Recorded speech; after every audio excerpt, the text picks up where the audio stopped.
Oh, here's something you might find interesting. Tell me everything. So during my third rewatch of this documentary and doing all my side googs and stuff, it turns out I don't really care who DB Cooper is. And I think it's weird that all these people want to be related to him. No! He's a dick, this guy. Who cares? That's true. That we are in total agreement Right? on. God, DB Cooper sucks.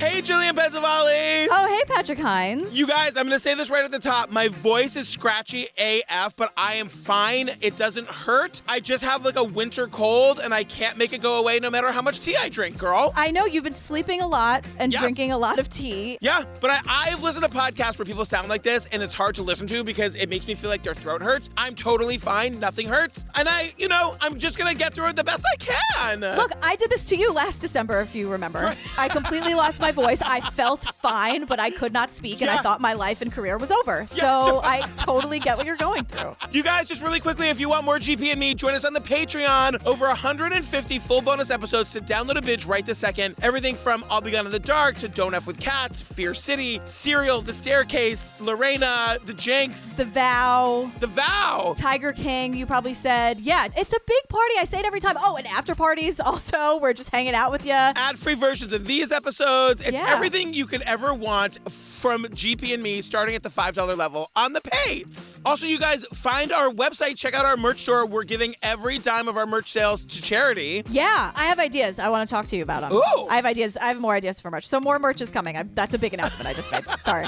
Wow.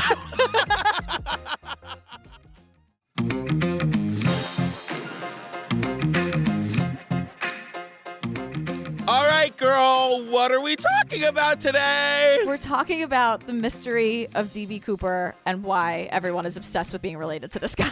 That's what we're talking about today. So DB Cooper is famous in the true crime world. Every podcast has covered it, but I feel like it never gets taken seriously. It's like DB Cooper is like the Bigfoot of true crime cases. It's like for people who are super nerdy about true crime, like me, love the DB Cooper thing. So for it to get a legit, serious HBO documentary blew my mind, and I loved every second of it. Do you have a theory? You must have a theory. I don't have I think it's this person, but I have at least from what is presented here, I've narrowed it down. Yeah, I think one person is super wrong, and we'll get to her. Wait, what do you mean? I think it's the woman who thinks it's her uncle, LD. It's not him. Oh, yeah. Oh, I looked her up today. Marla? Yeah, she belongs in the FX Zodiac doc where that guy needed the Zodiac to be his father. I have a lot to say to you, Marla. Stay tuned. Don't go anywhere. Don't turn that dial, Marla. We gotta have a little bit of a conversation. Just as we were starting the roll down the runway, the flight attendant next to me handed me this note. It said, "You're being hijacked. I've got a bomb. Come sit next to me." When he got on a plane in Portland, Oregon last night, he was just another passenger. But today, after hijacking a Northwest Airlines jet, master criminal. He demanded $200,000 and 4 parachutes. Then he disappeared. DB Cooper. Don't know his identity. Don't know where he came from. Don't know what happened to him. There was one key thing your husband said to you. I'm Dan Cooper. There are thousands of people who say, I know who Cooper is. I believe it's my dad. I know. I know my uncle was DB Cooper. I realize I sound exactly like those people. I think he's one of the slickest cats ever, walk on the face of the earth right now. Man's beat the system, so to speak, a little bit. So it opens with an Oxygen style 5 minutes of coming up on. I was just going to say, this is a real documentary, and suddenly we're doing a previously on. I was like, previously on what? I know. What? Come on, HBO. I know. They're just giving you the primer. If you're not a true crime nerd like me, you don't know. So we get this on-screen text, and it says, in November 1971, a man who became known as DB Cooper hijacked a plane flying out of Portland, Oregon. And so after demanding a $200,000 ransom, DB Cooper parachuted out of the hijacked 727 and 10,000 feet over Washington State. Wait. No trace of him was ever found. Yeah, the case is still the only unsolved act of air piracy. I was like, oh, I love that term. Air piracy. In American history, there remain several key suspects. So what this documentary is, it's going through like 4 key suspects. None of them are with us. And it's all of their family members insisting that their husband, their dad, their friend is DB Cooper. I'm kind of obsessed with how much you hate it. I feel like such a nerd. I feel like we're talking about the Bermuda Triangle from my 7th grade like science project about it. I love talking about this shit. They really wanted me to care. And when someone really wants me to care and I know it, I'm like, oh no, I'm not going to care. Oh, sorry about that. That is you to a T. Oh my God. Just let me feel it. I'll get there. Yeah. I'm a super empathetic person. It literally keeps me up at night thinking about how I want everyone to have a friend and be happy and like be like safe and warm and a full stomach. Nice. Like that's all I want in the world. But don't force it on me. I'll get there when I get there. Totally. John, the filmmaker. So we're in Pensacola, Florida. Are we ever? We're with a woman named Jo Weber. Let's say it together, girl. She's a piece of work. He treated me nice. When he would dance with you, he knew exactly where to put his hand on your back. I mean, I'd never been treated like a queen. Let me tell you, I'm gonna take this. I'm sorry. I'm not even gonna ask. I'm just gonna tell you. Jo Weber, she's got her sippy cup ready to go. Yeah. She has these bright white socks on and her feet are on this little ottoman. Yes. And like, I know she's in her home. Like I know but she's like right at home filming this in the figurative way, but also we're literally in her house. And she's making herself comfortable and she's like stretching her toes out in these bright white brand new socks. Like the socks are so new that little plastic thing that holds them together might still be there. Like she just ripped them apart. So Jo immediately is basically like, It's used up a lot of good years that I could have put somewhere else, that I should have put somewhere else. And I lost a lot of my life. I mean, I wish he had never told me anything. and I'm like, Jo. And I'm like, so this is how it's going to be? We're just going to talk. All right, I'm in. All right, John, let's go. Let's go. I'm here. Because for me, I was like, oh my God, this is going to be about them like showing us the suspects. I was like screaming. Daisy was like, Daddy, what is wrong with you? I'm like, Daddy's really excited. Yeah, and for once, he's not screaming about how much he loves you. Embrace it, kid. You get a night off. Daddy's watching his true crime stories. I cannot say her name without her saying, I know you love me. I know. So then it's like suspect number 1. So suspect number 1 is Jo's husband, Dwayne Weber. And Jo was telling us about this deathbed confession. We were married March the 27th, 1978. He died on March the 28th, 1995. And that's where the story starts. Jo, we will learn, is a terrible storyteller. Jo knows there's a story there, I think, but doesn't really get it. And she's like, I went to adjust his pillow. He's on his deathbed. And we get a reenactment, you guys, too. Don't think we're not getting a reenactment here. And she's telling the story, and she's like, I went to adjust his pillow, and then he tries to tell me something. He kept in rambling. This is I buried a bucket, and I don't know where I can't find the bucket. And then out of nowhere, off camera, we just hear someone correcting her and basically giving her a script of what to say. Yo. You know it better than I do. No, the day you brought him to the hospice care, and you were helping him put on his pants. And you asked him about his knee. Yeah, he said he heard it jumping out of a plane. Right. Then you got to hospice care, and when the nurses left, he wanted to tell you a secret. And we learn through the lower third, this man is Tim Collins. Yeah. His title in the lower third, Jo's memory man. Because Tim comes out and he's like, no, Jo, you were helping him put his pants on. Remember about when you put the pants on? And Jo's like, oh, right. That's when he told me that he hurt his knee jumping out of a plane that time. And I'm like, Jo. And this guy, Tim, is much younger. He's like in his 30s. I, throughout this entire thing, can't decide if he's hot or not. Every time he pops up, I'm like, is he hot? I can't decide, girl. I don't know. But Tim, we will eventually get a fuller picture of their relationship. But Tim's like, yeah, no, Joe, start with that. He's directing her and giving her a script. So if you notice, she just kind of slid in he hurt his knee jumping out of a plane. That's number one, right? So then Tim's like, girl, no, go back. What was the secret he was going to tell you? So according to Joe, Donald is on his deathbed telling her about his past. And he's like, I jumped out of a plane. And Joe's like, you jumped out of a plane. Come on, give me a break. Bickering to the very end. Yeah. And then Donald is like, fuck it. Like, let it just die with me. Donald gets furious out of nowhere. Like in hospice, Donald's now yelling at his wife. So Joe's like, well, he keeps trying to tell me the story, but he had no idea what he was talking about. And Joe starts talking in circles. And John, the filmmaker, he even jumps in and he's like, yeah, but Joe, what did he tell you, girl? Why am I sitting here? Why did I fly to Pensacola to talk to you? Tell me. Like, just get to it, Joe. But there was one key thing he said to you. I'm Dan Cooper. I love the drama of this moment, but like in the reenactment, he says, I'm Dan Cooper, and then he flatlines. And the filmmaker's like, what did you do? Like, your husband just confessed that he was DB Cooper. And she goes, I called the FBI. So Joe's story's got some holes in it, and it starts with that for me. None of this makes sense, girl. Nothing. From Tim to the FBI story, Joe, Tim, the story, nothing makes any sense. None of it. So here's the structure of this. We're going to go back and forth between what actually happened on the hijacking, during the hijacking with all of the people on the plane, and then we'll go through the suspects too. So we're time jumping back and forth here. Yeah, and we go right back in time to see like ads for flying. Now over 400 flights a day by 22 airlines serving over 80 destinations. You'll find this airplane much more roomy than the ones you've been used to. If this is what comes with the coffee, you can imagine what goes before. Oh my God, it's so fancy. They're slicing roast beef. I mean, my God, Danish with the coffee that they're pouring out of actual coffee pots. Like, at what point do you think they were like, we don't need to make this fancy? Why are we going through all this trouble? It was probably around the time they made the great decision to actually stop and like forbid smoking on planes. They were probably like, fuck it, it's not even worth it anymore. We can't smoke.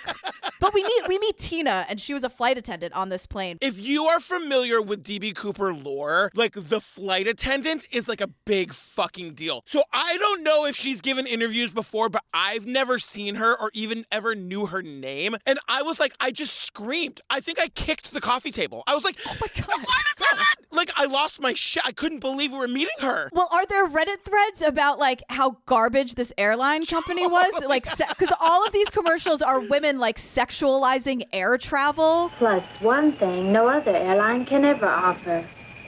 Me. Hey, big boy, why don't you come fly with me or whatever? And like, even Tina's like, we had to maintain a certain weight. I had to sign a contract for that shit. Like, their outfits were not appropriate for work. And she's like, I was 21. And she looks at us and looks directly at me and gives me the it was a different time excuse. Tina. Yeah. No, we love Tina. We love Tina, but I don't care that it was a different time. And we get all these ads where like the stewardess walks past these men who in unison turn and whistle at her. Mm-hmm. Like that is like blatantly illegal sexual harassment now. And women just had to like, you see her smiling and you're like, what is she really thinking? Right. And now also on the other end of the coin, we learn about how planes are being hijacked left and right. Great. We meet pilot William, who I love. This guy's a total fucking ham. And at one point he tells us like, there was a fair amount of frequency of hijacks, typically Cuban nationals who wanted to return to their homeland.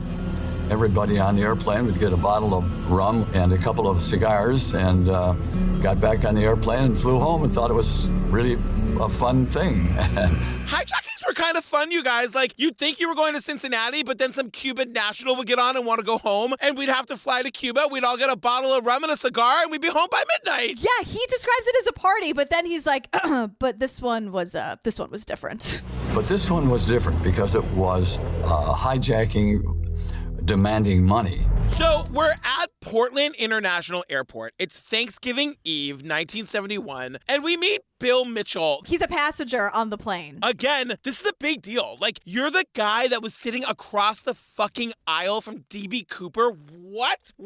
And also, Bill introduces this theory, which then everyone just laughs about. They were like, security in an airport? What the hell is that? What are those words you're just saying? So Bill is sitting across the aisle, and he describes DB Cooper. He's like, he sat in the middle seat on the back row on the right. This guy in a suit and tie had sunglasses on, and it was dark. And I thought, that's not very cool. This guy is sitting across the aisle, like in sunglasses, just like acting kind of weird. And Bill doesn't appreciate it. Bill takes exception. He's like, I didn't think that was very cool. No, he says not very cool.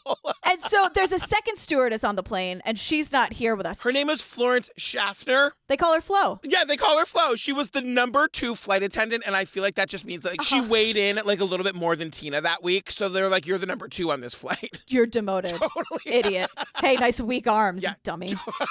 Jerk. But so DB Cooper hands Flo a note. And of course, she's like, thanks for hitting on me, because that's the world. Totally. It's the world today. It was even worse on this garbage airline. Yeah. Because that's how the airline was advertising itself, essentially. Like, sexually harass our employees. Great. And Right. so that's where she was like smiling and nodding. Oh, thanks so much. Yeah, and yeah, whatever, and walking away. And DB Cooper is like, no, girl. I want you to read that note now. Yeah. And she's like, oh, okay. So she reads it, and the note says, Miss, you're being hijacked. I've got a bomb. Come sit next to me. So what does she do? She gives the note to Tina. She's like, no, bitch. Yeah. I'm the number 2. I'm giving it to the number 1 stewardess. I gained 1/4 pound in water weight today. I was demoted. Guess what? You're up, girl. So Tina goes and sits next to him. So Tina sits down. This is bananas. I mean, she had really the most interaction with him out of anyone because she's sitting next to him and she's like, he ordered bourbon, smoked cigarettes, and Tina would, because he had this trigger, this bomb, right? Yeah. So Tina would light the cigarettes for him because he didn't even want to take his finger off the trigger. Which I was like, also, did Bill across the aisle not see the trigger, girl? Like, what? I know. You're like noticing the sunglasses, but not the fucking trigger to the bomb? Look, the sunglasses on a plane are very disturbing. Tina also says, I wanted to run, but you know, on a 727, there's no place to run. and I'm like, I know. That's why it's so scary up there. Yeah. And so Tina says, like, he opens the briefcase, shows her everything inside, and he also said he wasn't going to be taken alive. That's pretty fucking scary. So we're back with Captain William in the cockpit, and he said that, like, we're rolling down the runway. All of a sudden, we hear chimes. One chime is usually, would you like a cup of coffee? Immediately followed by a number of rings. When a series of chimes rings, that is an emergency. one chime means, would you like a cup of coffee? 3 chimes means, like, we are under attack. Yeah, it was like 100 chimes, which is like, we're going through the handbook. Like, what does 100 chimes mean, Phil? 100 chimes? It's an emergency, probably, right? And so Tina gets on the phone with them, and she goes, We are being hijacked, and I'm serious. Tina, why did you have to say the I'm serious part? Is this the kind of shit Tina usually jokes about? No, because they might be going to Cuba for a party. Right. Like William was telling us before, like sometimes it was kind of a fun little detour. All right, so you missed dinner, right, but you got your own bottle of rum, some cigars, and you're fine. No harm, no foul. But this shit was real. There was no rum. There was no vacation. So now we're moving on to our second suspect. And our second suspect is Barbara Dayton. And to tell us about Barbara Dayton, Pat and Ron Foreman, and their very sweet dog. I know it doesn't make any sense that we're talking about a woman was possibly DB Cooper. We're going to get there in 1 second. Yeah. So Pat says something where I'm like, wait, did I hear that right? She's like, I was just hanging out at the airport as always. And Ron took a break. And he said, let's go over and talk to that lady that's out there on the field. They're like, we've seen her flying around this little area, and they're like, she's kind of a great pilot. She's daring. She's a little weird, but let's just make friends, which I love. So this woman, her name is Barbara Dayton, and she becomes friends with Ron and Pat, and like bada bing, bada boom, every Sunday night, she's coming over to their house for dinner. Right. And after a year of these Sunday dinners and like hanging out, flying their planes, Barbara says, I have something to tell you. I am trans. Then she started telling us all the details of what she had gone through and why she had gone through it. She was the first woman to have a sex change in Washington. I take issue with the documentary about how they handle this here. There's like a lot of misgendering that goes on with Barbara. Yeah. And so the filmmaker's like, so how did like the idea of DB Cooper even come up with Barb? The pilots always are discussing DB Cooper. It's this area, isn't it? Yeah, it's this area area right here, and it's one of the, a great mystery, Every time there was an article that said that D.B. Cooper was an idiot, that he did stupid things, he was a common criminal, she would actually get angry. And so one night they're all like hanging out, probably Sunday night, and they're all just joking around. And Ron says, "You know what? I think we know who D.B. Cooper is. I think it's Barb, right? Like, ha ha ha ha ha." And she got really mad, and she's like, "Don't you ever say that again, Barb. Can't you just like not be like that? Can't you just have a sense of humor about the situation, Barb?" Seriously, and it seems like she would get really mad and then be over it because every Sunday, 2 weeks later, Barb is there for Sunday dinner yet again. I could just see her being like, "Don't you ever say that. I will never speak to you again." All right, so next Sunday we're at pot pie. So 7 o'clock. What am I bringing? The wine or what? Is it a potluck or are we doing Italian this time? Okay, great. So a week or two later, their Sunday dinner, whatever, and there's this article out in the paper that had a sketch of D.B. Cooper. Yeah. And so even though Barb a week ago was just furious at the idea of saying like, "Hey Barb, you might be D.B. Cooper," she does this thing where she's like combing her hair over, like she had the aviators on, and she was like getting dressed as D.B. Cooper. I said, "Let me comb your hair to the side." So we combed it to the side and we put sunglasses on. And we had one of the old Instamatic cameras, you take a picture and it develops. We were watching it develop and I looked at the sketch and I said, "Jesus Christ," I said, "she really matches. I think maybe she is D.B. Cooper." Yeah, and then all of a sudden, everyone at this little dinner party, it's Barb and Ron and Pat and two other friends, and they're like, "You were definitely D.B. Cooper," and Barb's like, "All right, the jig is up. I definitely am D.B. Cooper." Right. And the other guest at the dinner party screams, and we see a reenactment of it. It is hilarious. The couple that was with us, she panicked. She just started screaming, "We're all going to jail now," And she just went into a panic and she just tore it into little bitty pieces. There's a them-shaped hole in the door. Because she's like, "We're all going to get arrested now. We've been harboring the fugitive." And I'm like, "You just had dinner. Lighten up." But this woman also tears the photo into a million pieces. And I'm like, imagine if we still fucking had that photo. I know. But they say they're kind of afraid that now that they know that Barb was D.B. Cooper, that she's going to come back in the middle of the night and murder them. Right. Ron and Pat, could you take it down a notch? Because instead, just like always, she comes back the following Sunday for dinner. And she ends up telling them all of the details about the jump. She had the money clip and she described the dynamite and where she landed in the field. Well, she jumped from 10,000 feet. We know that's true. She didn't open the parachute until 1,000 feet. And I only know that you can do that and live because my sister was an airborne medic and they wouldn't open their parachutes until 800 feet. Oh my God. 800 feet, I know. So she'd just be free falling. Basically, yeah. And they don't jump from that far up either. So it's certainly not 10,000 feet, I don't think, because they're jumping out of helicopters. Anyway, and then they're talking about the dynamite and Ron goes, and I said, was it real dynamite, Barb? I don't do anything phony, she said. Got mad at me because I brought that up. And I'm like, again, Barb, he's just asking a polite question, girl. People, when you do this, you have to understand, you just told these people you're D.B. Cooper. It means a lot to these people for whatever reason. I can't relate. Right. You have to understand that people are going to be like, "Wait, what?" It's interesting to these people. So, Barb, you know that on some level.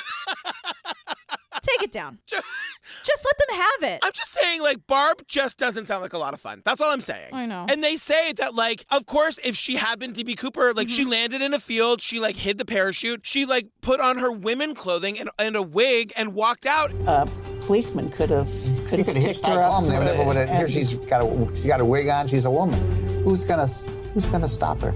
So now we're back on the plane. So we get the on-screen text, and it says, Northwest Orient Flight 305 departs Portland at 2:50 p.m. on a 37-minute flight to Seattle. And once in the air, Flo, the number 2 flight attendant, because she gained that quarter pound of water weight, brings a second note to the cockpit. Lord Schaffner came up to the cockpit with the other note that had all of the demands on it. $200,000 in negotiable currency. 4 parachutes, fuel truck standing by, and no fuzz. This guy wants $200,000 in negotiable currency? I don't know what that means. I think it means he'll take it however you got it. It doesn't have to be 5s, 10s, and 20s. He also wants 4 parachutes, a field truck standing by, and, quote, no fuzz, girl. Get the cops out of here. Don't you call 911. No fuzz. How 70s is that? The fuzz. No fuzz. But Pilot William is saying, like, oh, God, he wants 4 parachutes. That means 1 for him and 1 for each of the 3 pilots on the plane. Like, he's thinking he wants us all to bail out and then the plane is going to crash full of passengers. Right. And this is what, because we're all panicking and William's like, don't worry about it, because the pilots immediately called Seattle on what they describe as a discrete frequency. And William's like, oh, the FBI was involved stat, like immediately. So don't worry about it. And then, like, this is the beginning of the guy from the FBI, like FBI Bob, I think is his name. He's like, we had no plan. The boss is talking to Northwest Airline people, the airport police. Everybody was coordinating. Who's going to do what? How do we handle this? What do we do? Yeah, we had no idea what we were doing. Like, soup to nuts, start to finish, no fucking idea, guys. I appreciate when people admit they don't have a plan. Totally. Because I like to know. So, more on-screen text. It says Northwest Orient Flight 205 lands in Seattle at 5:45 p.m. Tina skedaddles off the plane. She goes out to get the parachutes and the money. She comes back, and they asked D.B. Cooper, now that he's got his money and everything he asked for, like, can the passengers please get off? And he lets them off, girl. Yeah. And he's like, no, that'll work. I have my money in negotiable, all singles, $200,000 in singles. Yeah, so everyone's like kicked off the plane. And this is finally when everyone on the plane, because I've been thinking the entire time, what do the passengers of this plane think? And finally someone's like, oh my God, were we just hijacked? When did you find out? After we landed, when they brought the money aboard. The crew kept us ignorant of what was taking place, I guess, to avoid a panic. And so we really didn't know what was taking place. We cruised around for 2.5 hours up there. It wasn't until we got off the plane, got near a vehicle, and it looked like a money bag was being handed over. We're seeing all this archival news footage of these people who were on the plane with D.B. Cooper! Who are learning this minute that their plane was hijacked. But if it were me, it would be on my business card. I was on the plane with D.B. Cooper. My name is Patrick. I was on the plane with D.B. Cooper. I would never stop talking about it. Well, that's how Tina introduces herself. She's like, my name is Tina, and I was hijacked. Tina, not just you, girl. I was hijacked. I was like, that's what Patrick would say. Me and only me. Do you know how many times I've said to my therapist, I know the pandemic isn't all about me, ... Tell me more about that. Sometimes it feels like it's all about me. Oh, are you ready? We're going to meet your nemesis. You guys, ladies and gentlemen, Marla Cooper is here. She's not my nemesis. I just don't really believe anything she says. Right. Marla has spent hours in hair and makeup. She looks like $1 million. She's been waiting for this moment her whole life. That's a brand new dress. And honestly, good for her. Like, HBO is coming to talk about this gigantic case that you like are insistent that you're a part of. Absolutely get the new dress. Get a friend to come over and help you with your hair. Like, I don't begrudge her. That's not my issue. All right.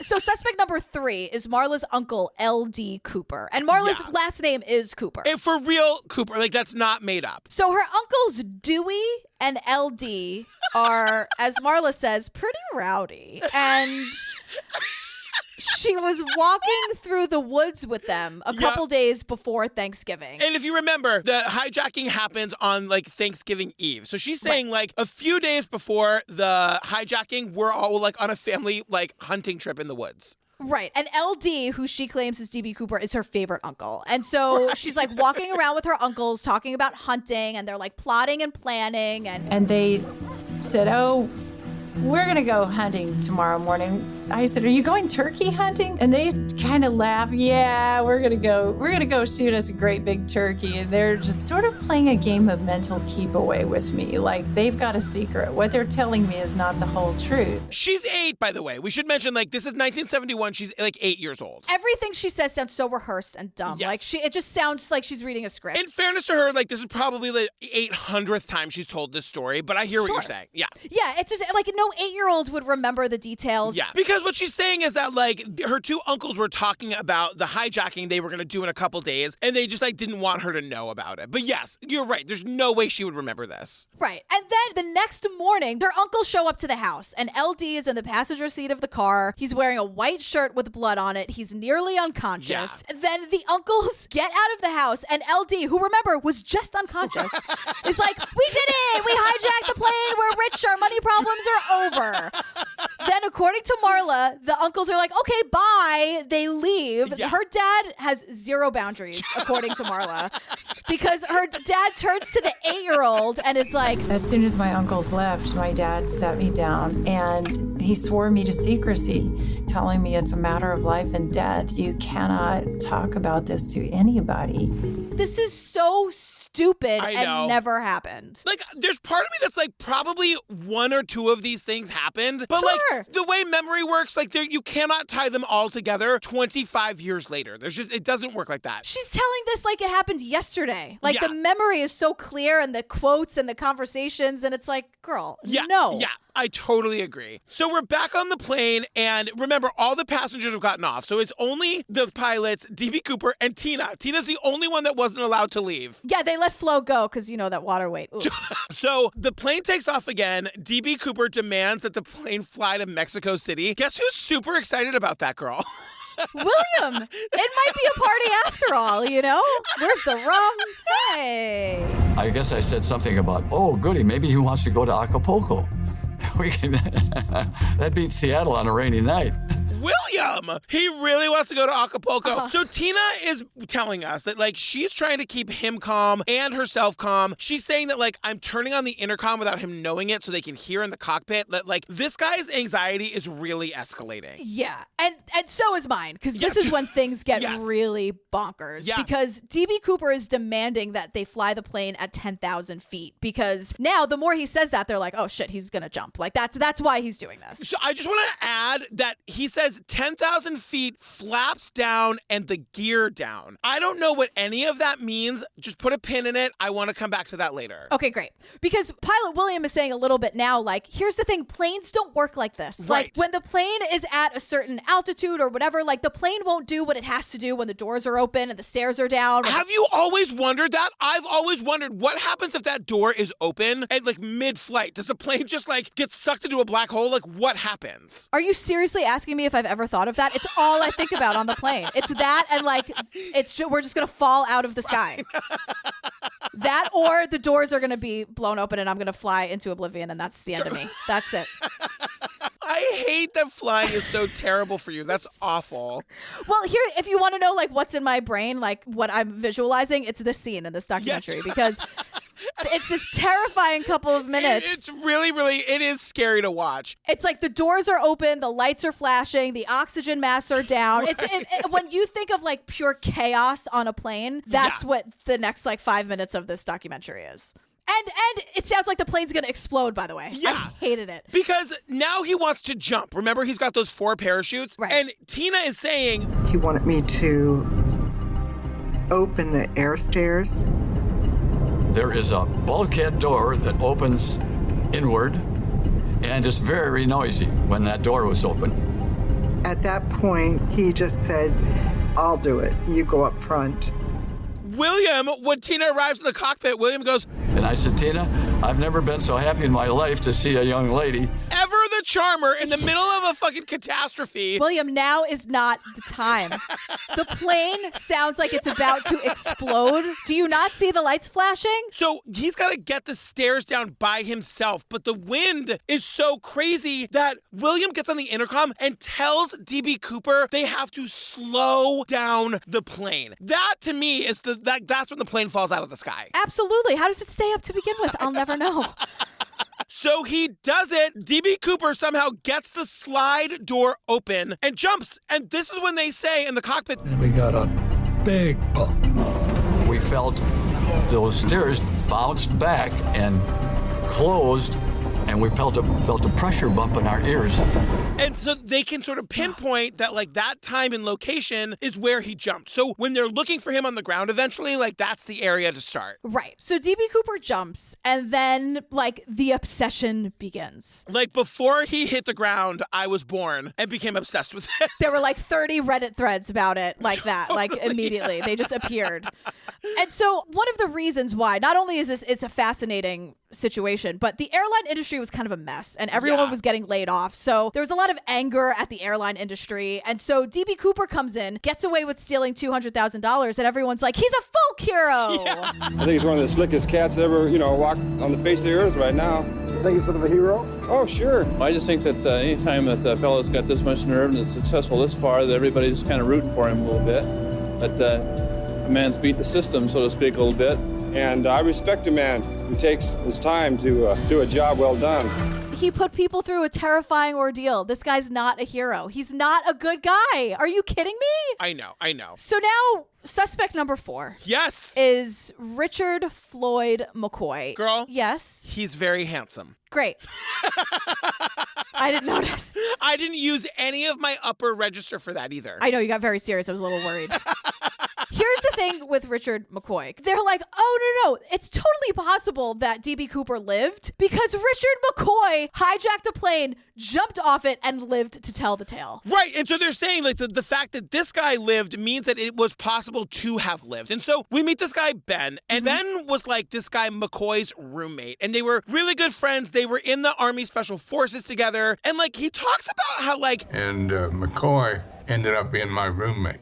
And he talked an awful lot about hijacking. You've got to remember that I was a Special Forces officer. And in there, we would plan raids and ambushes. And in this case, we just carried it a little further. What would you do? Yeah, they'd like act it out and rehearse, and Ben wants us all to know. I wasn't serious about it. We just were doing it for fun, like just acting out how they would hijack a plane. Right, and so we get this on-screen text that says in 1972, nearly 5 months after Cooper's disappearance, Richard McCoy hijacked a Boeing passenger jet flying out of Denver, Colorado, and basically like he copied what DB Cooper did verbatim. He had like a gun and he had a grenade and he asked for $500,000, so he kicked up the dollar amount, but he asked for 4 parachutes and he jumped out of the plane and it was like verbatim the same thing. And it cuts back to that guy Ben, who had been the guy's roommate, and he goes, I was right here. And I discussed with the wife, I wonder if that's McCoy. And called the FBI. Ben ratted this guy out. Immediately, he heard about a hijacker, and he didn't even like see the guy's face. He was like too busy making a sandwich for lunch or whatever, and he's like, a hijacker, you say? I bet that's old McCoy. He did it, all right. But the thing is, he was right. So the FBI goes to McCoy's house. They raid the place. They find the $500,000 in the attic minus $20. This guy peeled off a $20 bill to go get lunch. Good for him. No, not good for him. These are terrible people. And so Richard's like... And he told me, some of that money was for you. Well, shoot, should have told me. And I'll be honest, I felt like I'd betrayed him, but I knew it was the right thing to do. Like, at the end of the day, don't hijack planes. And if you're going to do it, don't tell your friends about it ahead of time. Yeah, I'm going to go with don't do it. Yeah, that solves a lot of problems. If we start it right at the top, just don't do that. So now it's like the next day, right? And we learned that there's like this massive manhunt in Oregon over the place where the pilots felt the bump, which was like where they assumed DB Cooper jumped from. Right. So it's like the FBI, the Army, the local police, the Boy Scouts. I know. When I say everybody. And so now you guys, like, we're at Mount Rainier, Washington, and we see there's just like some weirdo in a cape is welcoming us to Cooper country. Well, you're in Cooper country, so welcome. Yeah, Bruce Smith is, he's a DB Cooper enthusiast, to say the least. Yeah, I'm interested in this. I'm not going to go live in the woods near where the guy jumped out of the plane in an RV that I've literally turned into a shanty town so I can be in the place where DB Cooper jumped out of a plane in 1971. That's what this guy Bruce has done. That's what he's done. And he has thoughts and feelings and opinions that are facts, according to him. And the thing is, like, it's so much so, because he's been so obsessed with this case and following it and talking about it. Like, he moved into the woods in the spot where he thinks DB Cooper jumped. Like, that is bananas. And he also takes credit for putting pressure on the FBI, because he's like, the FBI really screwed up this case. They wouldn't even be looking at this case if not for me. And I'm like, Bruce, I get it. I get that you're really into this, but I feel like maybe Pilot William, who made the first call, where he's like, hi, I'm Pilot William. I'm being hijacked right now. I really think that was what tipped them off to the case. Bruce. Yes. And Bruce is basically here to say, like... They're asking Northwest Orient, where was your plane when Cooper jumped? Well, we don't know where the plane was, but we know it was 8:13 in the evening. It would have been around here somewhere. Well, around here is about 20 to 25 miles of woods. So Cooper had 40 hours lead before anybody was on the ground looking for him. So if he did survive, like, no one's ever going to find this guy. No, he's gone. Right. And so it cuts to this guy, FBI Bob, and FBI Bob has had it. He's the opposite of me because everybody probably in his life wants to ask him about this case at all times and he never wants to talk about it. So he just goes, I think there's a good chance that he hit a tree or a rock or fell in a body of water and died. And then he goes, I also think he might have known enough about what he was doing that he was able to steer himself into an area where he could land and get out and go. You're not helping, Bob! No, Bob's like, you know what? I've dealt with people like Bruce for a long time. I don't care. I'm going to say, sure, he could be there. He could be whatever. Who cares? Like, but he's done. He's the you. You should work at the FBI. You would care exactly the right amount. You'd be perfect. I have too many jobs. I know. So now cut to February 1980. Some kid who God. they say is 8 years old. I'm convinced he's 28. We see him on the news. There's no way this kid is 8. He's 8 years old. So this kid finds bundles of money on a beach in Washington State. And we get footage of this kid. He's 32 years if he's a day. How do you feel right now? Well, I feel pretty good. I feel a lot better after we get the money, though. You know, after it's all over. And the thing is, this is 8.5 years after the skyjacking. And Bruce tells us, and I know this is true, that the money is the D.B. Cooper money because the serial numbers line up. So this is the first and really only evidence ever to exist of what happened to D.B. Cooper after he jumped out of the plane. I can't believe we're talking about this! I'm so excited. And so the question is, like, how and when did the money get there? Because the money was, we know it's the D.B. Cooper money for sure. Yeah. So the money was wet and soggy. It had holes in it. And Bruce tells us Money was wet, soggy, had holes in it. It was very compressed, as if it had been underweight. And the paper, the bills, were stuck together. When you tried to peel the bills off, you'd get chunks. And what we learn is that the FBI comes in with their like digging crew. They're trying to date when the money was there. And they have this really cool way of doing it where they can dig down and like analyze the sand from different levels. It's fascinating. It's fascinating. And so the crime happened in 1971, right? Mm-hmm. The money was found at the very top of the sand. Mm-hmm. And when they dig down like several feet below where the money was found, the level where the money was found, that sand is from 1974. So like that money had to have arrived there relatively recently because the sand up at the top is from 1980 and that's basically where the money was found. So something happened, like, and we don't know what. Well, Joe has an idea. Joe in Florida. So remember Joe? Joe was the first one. Her husband was like, I'm Dan Cooper. Beep. And then flatlined. Right. She has Tim, her memory guy, as her little sidekick here. Still can't decide if he's hot or not. Jury is still out on that girl. So Dwayne Weber is her husband, and that's one of the suspects, right? Suspect number 1. Right, number 1. And so we're learning all about Dwayne Weber because we're going through like the photo albums that at first Joe can't find, and she freaks out, and then the memory guy's like, Joe, they're over there. Holy cow. I don't know where the albums are. They are not where they're supposed to be.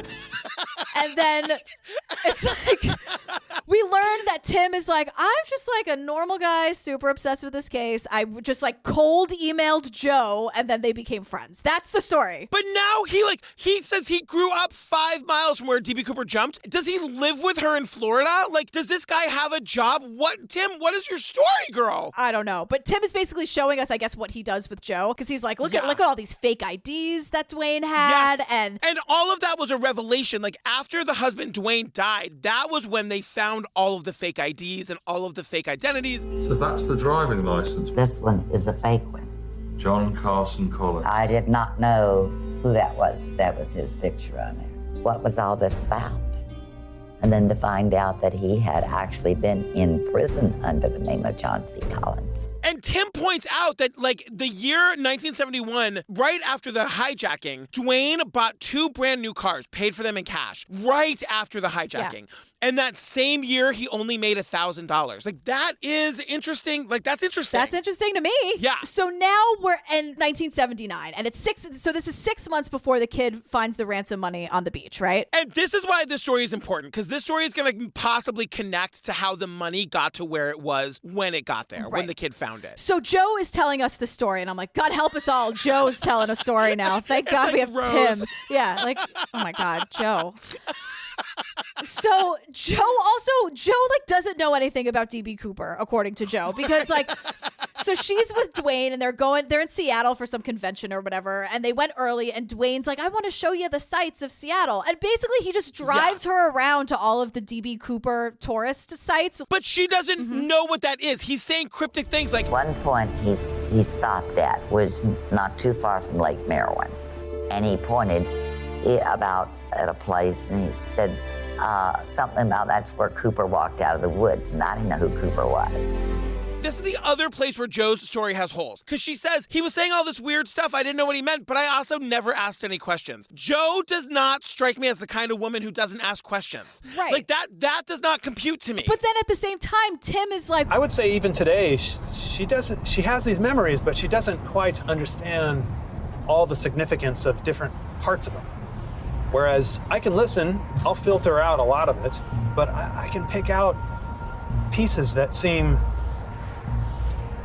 relevant. Well, I just help Joe control her memories. So I tell her what's important, and he's basically like, he leaves breadcrumbs about what she should eventually be saying. And I'm like, I think Tim just wants Joe to say the story he wants to be true about Dwayne. Totally, yes. And the bottom line, the whole thing that's important about this story is that they're staying in this area near Seattle where they wake up one morning in 1979, and Dwayne is like, I gotta go do something. And he comes back hours and hours later. She just says, okay. She doesn't say who, what, where, why, when, just lets him go. And he comes back covered in mud, and then he's got this bag, and she's like, what's the bag? And he's like, it's just trash. I'm going to get rid of it at the next stop. They pull over at a river, like in Seattle, and he throws this brown paper bag into the river. Joe throws a fit. I hit the ceiling.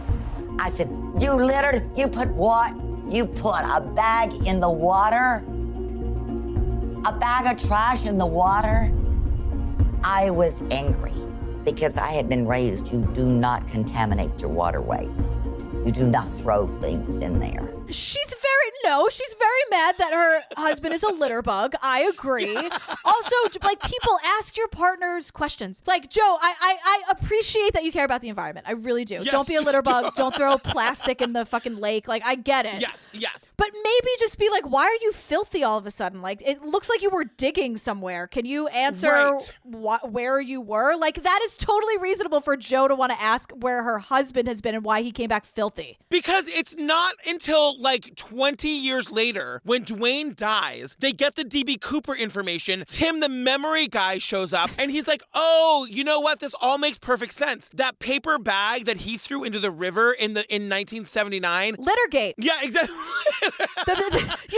The big Littergate scandal of 1979. Exactly. He's like, that was a bag full of cash. What happened was he went to that area in Seattle where he buried the money because he's DB Cooper. He dug it all up. Most of it was intact. Some of it was bad. Rather than throwing it in the garbage, he put it in this paper bag, threw it into the river. It floated downriver, and then like a couple months later, this kid found it. And so like that's Tim saying this is irrefutable proof that Dwayne was DB Cooper. Right. So now we're back to Marla, who thinks her uncle LD is DB Cooper, with her, apparently, according to her dad with no boundaries, who like tells her everything about the hijacking. Because the FBI is involved, and it's getting like later and later. It's like, this is like 2016 or something. And so, according to Marla, the FBI is like, Thanksgiving 2011, I actually met the FBI agent here in Seattle, and he told me that he was closing the case. He said, I'm satisfied that you're telling the truth. I think everybody here is satisfied. I believe you, Marla Cooper. I think we'll just close the case on this. And they literally do, you guys. And I have like, this is not in the documentary, but I looked this up because Marla spends all this time saying like right after Uncle LD showed up at the house all bloodied and we did the hijacking, like my parents drove him to the bus station and we never saw him again. Like this reporter tracked him down. Like this guy was alive and well. Really? They found him like he wasn't living off the grid trying to hide from the FBI. He just like lost contact with that part of his family. He kept in touch with other people in the family. And you know, one other thing that's not covered is that like the FBI does have a DNA profile and it's kind of off the record because they don't know for certain that the DNA profile came from DB Cooper. And like off the record, they compared LD, Marla's uncle, to this DB Cooper profile and it wasn't a match. Of course it wasn't. And nonetheless, like the FBI is here to just close the case. Yeah, and this Montoya guy is basically like, you can make your podcast about it, but I'm done. I'm out. Like, he's like, if you like, he basically says like, if you want to do the work for us, but like, we have to move on to other things. It's been way too long with this DB Cooper situation. We're over it. And it's kind of amazing because this kind of ends with the filmmaker saying to Marla, so you think your uncle was DB Cooper? And she goes, I know my uncle was DB Dan Cooper. And then it cuts to all of our interviewees, and he does the same thing to each of them. And it is kind of amazing. You think your husband was D.B. Cooper? I know he was D.B. Cooper. Do you believe that Richard Floyd McCoy was D.B. Cooper? You know, I don't know how you can just dismiss all of the evidence. So do you believe Barbara was D.B. Cooper? Definitely. And then we start to see this rolling montage of all these letters and the hundreds and thousands of people over the years who've claimed that their like relative or friend or uncle or father or whatever was DB Cooper. And it's like, oh my God, we're never gonna know. We're never gonna know. But here, I can't believe we didn't talk about this yet. I think the filmmaker is clearly a listener. You know why? Yes, say it, tell them. At one point, because I think he's like talking to Bruce in the woods, and he's like, these people all have a DB Cooper shaped hole in their lives. And I'm like, someone's a listener. Hey, girl. Lady Page at the 5, what's up? So, girl, before we get out of here, do you have a theory? If it has to be one of these four suspects, who do you think it is? I think if it's any of them, yeah, it would be Barbara or Dwayne, Joe's husband. If it's any of these people. So I disagree. I think it's either Barbara or that McCoy guy. The McCoy guy who did the other hijacking, because part of what we didn't get to was that they were saying McCoy was the original DB Cooper and then did it again 5 months later because he lost the money on the way down. Yeah. But my thing is like Barbara and McCoy are the only two people who know about planes, who like might know how to like use a parachute. You know what I mean? Oh yeah, that's true. And Joe is the worst storyteller we've ever met. I love her, but bad storyteller.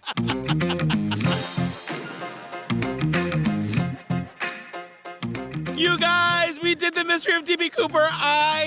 I love the torture of like not ever knowing what is actually happening in these stories. It goes right along with our unsolved mystery stuff, girl. Like we're never gonna know, and I love the torture of it all. Well, I'm glad you're happy. I hope you're happy. You guys, if you want more Jillian and me, find us on the Patreon. At the $5 level, you get over 150 full bonus episodes to download and binge right this second, girl. Yeah, we're talking about The Vow and Tiger King, Don't F with Cats, I'll Be Gone in the Dark, Fear City, Lacey Peterson's serial, The Staircase Making a Murder. It's everything. Ad-free versions of these episodes. Yeah, after parties, check-ins. Girl, I'm going to talk about my Ted Haggard email situation. You guys, I was emailing with Ted Haggard. It started out nice, and it did not end that way. I have told Mike this story like 6 times already. I'm like, can I just tell you again? But that last sentence, though, right? And he's I know, it's bonkers, but I've heard this 6 times already.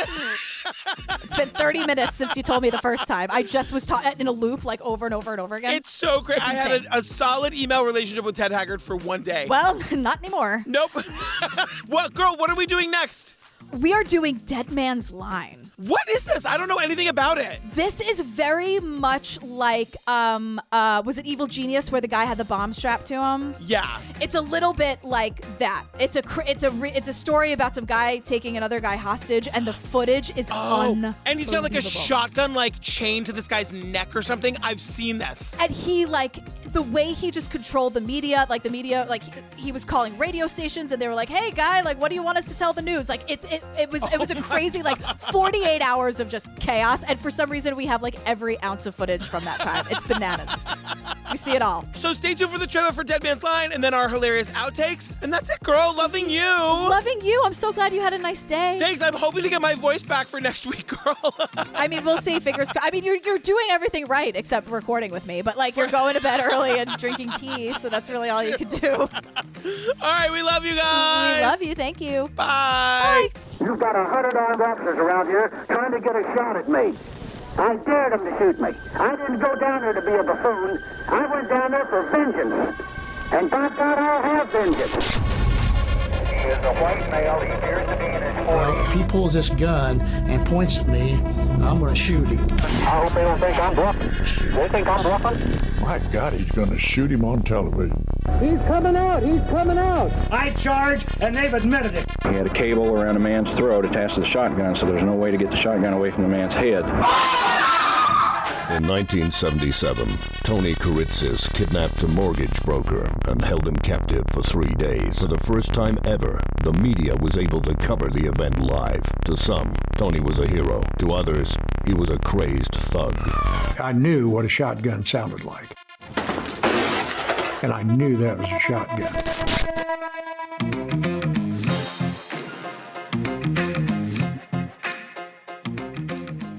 And she is like fully slurping her iced coffee. It reminded me of John Wayne Bobbitt slurping his like vodka soda at 8 a.m. Remember that? Remember John Wayne Bobbitt? Fuck off. John Wayne Bobbitt, not you, Joe. Daddy's watching his true crime stories. Now she goes, I know you love your work, but you love me more. She's like, I don't care about any of it. I'm fine. Pass the mac and cheese. Don't worry about it. I'm with my hamster. Leave me alone. She's like, yeah, and you're annoying. Like, you know that, right? Right, Like, I don't need to be around you all the time. Like, this, you're actually doing me a favor. Can you go to work now? Bye. Fuck it, let it die with me. You know what, girl? When I'm on my deathbed, those are going to be my last words. I'm going to let everybody wonder what I'm talking about for the next 100 years. That we're talking about smoking, everybody, in case you didn't. You're not allowed to just like actually light a fire in your hand, probably. No, but the way we say it in that primitive way, like that's what a lighter is. What are we in Hocus Pocus? Where he's like, oh, he makes fire in his hand. Do we say flight attendant now? Yes. I wrote it down as flight attendant because I care about women's rights. Oh, okay. Well, I'll just fuck myself then. I'm just trying to get through it, girl. That actually feels better. It feels better up there, girl. But it doesn't. It does at the moment, but it doesn't after the fact. It's the equivalent of a hangover because it feels nice to do the shots, and then the next day you pay for it. Thank you for putting it in terms I can understand. So glad I can finally speak your language.